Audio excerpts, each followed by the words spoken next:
Hi, I'm here today to talk to parents about as their kids are entering high school and really at any stage, 7 tips for you as you parent a teenager in high school mostly, but a lot of these tips are applicable to middle school and honestly for elementary school as well. Hi, I'm Melanie from Parenting High Schoolers, and I hop on YouTube every week to talk about things that are helpful for parents to know. I don't know it all. I'm not an expert.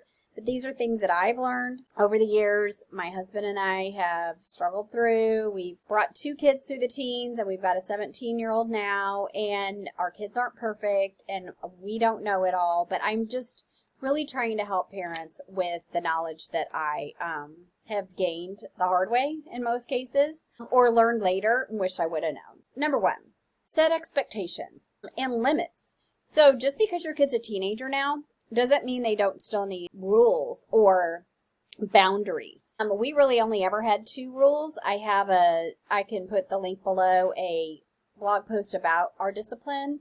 Really, we expected respect, and obedience is kind of a rough word. A lot of people are like, what? You're so strict. But it's not obedience like I'm going to say jump and they're going to say how high. I'm just saying when I ask my kids to do something, I expect them to do it. Now, obviously, there are situations where that may not be able to happen right away, but in general, those were our 2 rules. And you need to continue to have rules. I am a total believer in contracts for teens. I think this gets them more skin in the game.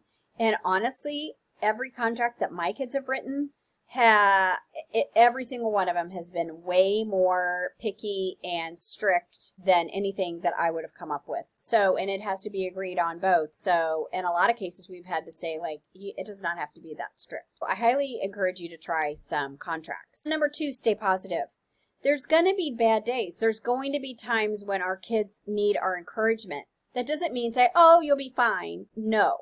You need to listen. You need to try to help them to find the positive in a situation that is just looking very bleak or horrible. And sometimes it can't be done in that moment, but think about it, pray about it, put your thoughts towards how can I help them reframe this situation in a way that might be more helpful. Number 3, show your love. That doesn't always mean hug and kisses. It could mean you make their favorite meal.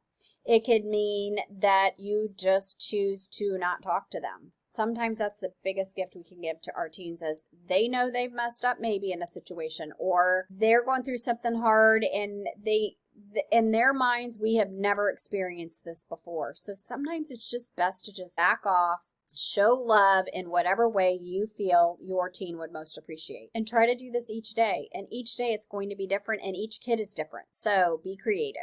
Number 4, know that some days are going to be tough for you as well as your teen. Obviously, when your teen is having a tough day, you are too.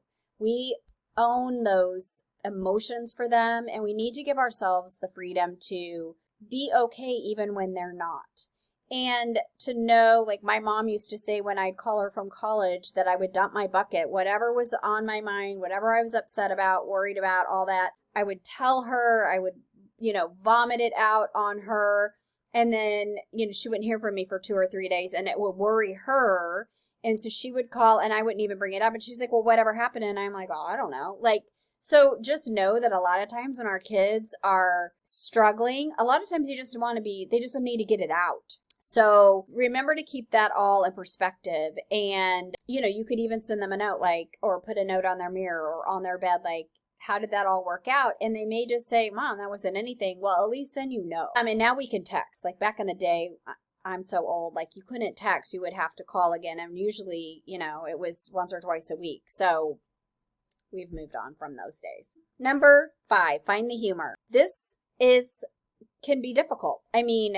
But always there's something funny. Even if you have to find a meme, sometimes a sibling will help break the ice. And even if it's something that's not necessarily funny, but just something to lessen the gravity of whatever the situation is. It's always nice to think about something else. So remember that in your parenting. Number 6, love the changes. In other words, as your child, your girl, your boy, they experience life, they're going to be maturing. They're going to be making decisions that we're going to be so proud of. And then there's going to be some that we're like, what? I'm not sure about that one.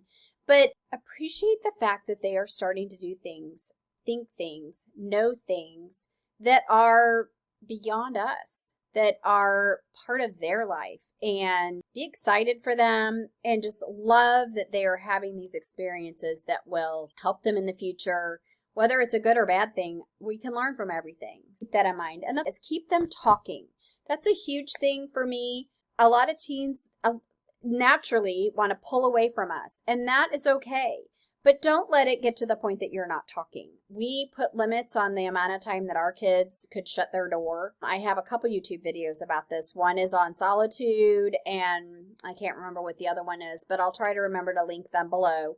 By the way, thumbs up for my video if this is helping you at all, and I would love it if you would subscribe to my channel. But anyway, so back to keeping them talking. Please don't let a day go by where you're not talking. And if it means that, you need to limit their game playing, then so be it. They need to be part of your family. They need to be part of the conversation. They need to be, even if they have a job and they're studying all the time and they have somebody that they're dating, all those things, family is still the core, the beginning, the most important thing. And so make sure that you are helping that to happen. Good luck with your teenagers.